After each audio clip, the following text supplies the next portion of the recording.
Evelyn here. We have a new show, same face, but this new show is going to be called Guess What?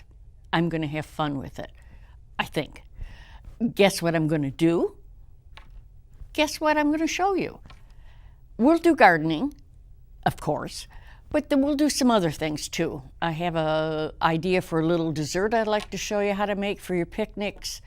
Maybe making some easy pickles. There's a various amount of things that I'd like to share with you. Today we're going to talk about colors in the garden. The colors make a difference on our senses. If you lead a hectic life, which I know so many of you do, it's awfully nice to be retired, I'll tell you. But anyway, if you lead a hectic life, this is what you want. You want purple, blues, and greens. There are plants that are leaves are the color. You don't always have to have flowers. For a warm and welcoming garden, of course, you're going to do the oranges and the yellows and the reds. They're warm and they're inviting. And as you know, there are three kinds of plants. We got an annual, we got a biannual, and we have a perennial. And then we have peonies. I have learned that peonies can live up to 90 years in your garden. That's an awful long lifetime. Your perennials have a lifetime too.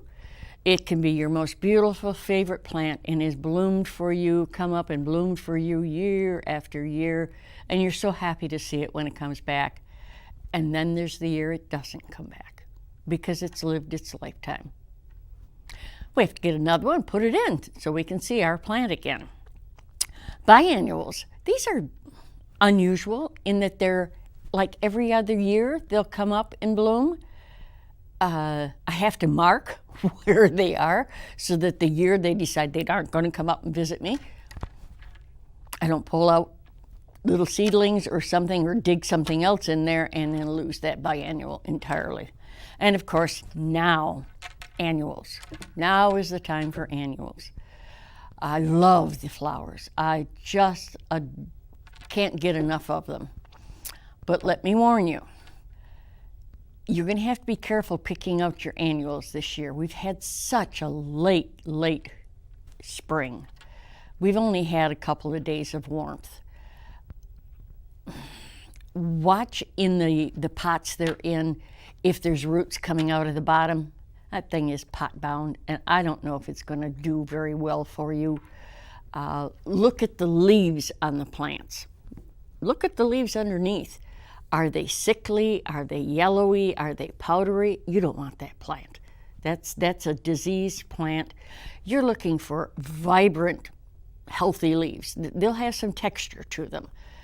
Even if they're very soft leaves, they still have texture to them. They're nice, verdant green.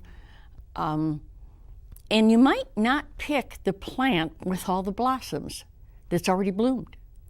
Well, it's given all of its bloom at the store. You want the bloom in your garden. So pick the one that has all the buds on it, bring that home, and let its blooms be for you, which was what you're paying for.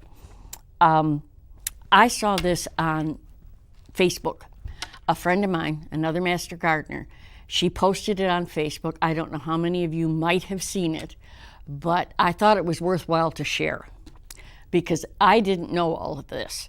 And, you know, I've been looking at gardening stuff for a long time. Anyway, so these plants and what they do. Rosemary keeps away fleas and ticks. Who knew? Peppermint will keep away spiders, mosquitoes, and ants. Now, if you do peppermint, do it in a pot in the ground with the peppermint in the pot. That pot about maybe that far from being underground, because mint will invade the world. We can have a spooky movie about the invasion of the mint.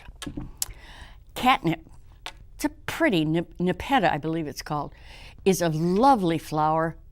Purple flowers, small purple flowers, comes back year after year, and that will keep away mosquitoes. Marigolds. Now I know this one for sure works because I planted marigolds all around my front porch area to keep away mosquitoes. I can be out with a group of people. I can sit in the middle. Nobody on the other side of me is ever going to get a mosquito bite because they're all going to come visit me. If I go down on the end, they're going to come visit me. Everybody else is safe. Makes you wonder why you keep being invited to these picnics. That aside, I'm just being silly. Basil. Basil will keep out mosquitoes, but it's also, and this one really threw me, it gets rid of houseflies. Who knew? Now, the hardest working one of all is lavender. I'm looking this year for French lavender. It has a little different look than your regular, the lavender grossa. It keeps away moths, fleas, flies, and mosquitoes. That is really a heavy-duty plant. Does a lot of good in our garden. We're going to talk about planting now. It's too soon. I know I'm chafing at the bit, just like every one of you are. The ground is too cold. You can't put seeds in it because it's too cold and wet. They're not going to sprout. They're not going to give you anything. They're just going to lay there and lay there. Putting a rooted plant that you've bought in anticipation of spring, which I have done because I get carried away also. The ground's too cold. Those fine, fibrous roots get into that cold, hard, wet soil. They don't do anything. They can't thrive. It's too soon. I know we have waited way too long. I have waited way too long, right along with you. I'm not happy about it, but nothing we can do. My neighbor has been wanting blue oatgrass. It's a hard to find plant. It really is. He had to buy it online. But we've been looking for years, going to all the nurseries we could think of, and nobody had it. Anyway, he finally got it. And unbeknownst to me, he got it in the mail. And unbeknownst to me, he planted it. I thought, oh dear. After all the years that we've looked for it, he's gone and planted it, I think, two weeks ago. Well, it's cold. It's cold at night. The ground is cold. I thought, this plant doesn't stand a chance. I didn't want to rock his world. So I said, well, we'll have to be careful with it. We'll have to cover it at night because it's getting too cold. It's in the 40s, let alone the roots, what they're going to do in that cold, hard soil. So we covered it with big pop containers and then put mulch around it so it would have some safety from the frost. And then I'd go over in the morning, because I'm trying to keep these things going, and take the cups off, because you have to remove it before the sun hits them, because we don't want to cook them in the thing. They're thriving. They're still growing, so we must have done something right, and I'm so pleased. I call them our babies.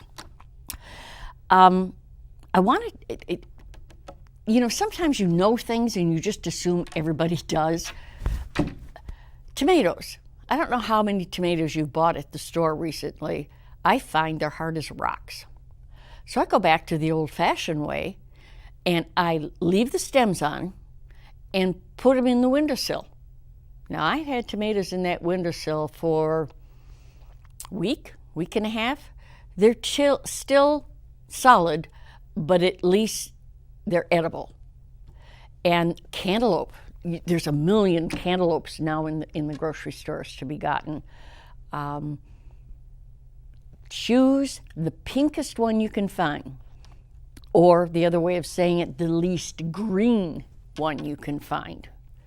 Bring it home. I put mine on the counter and I let it sit there for at least another week so it can continue to ripen. I'd put it in my window, but my windowsill is only that big. It's not going to last. Anyway, so I left it on the shelf, and it ripened. It is so good.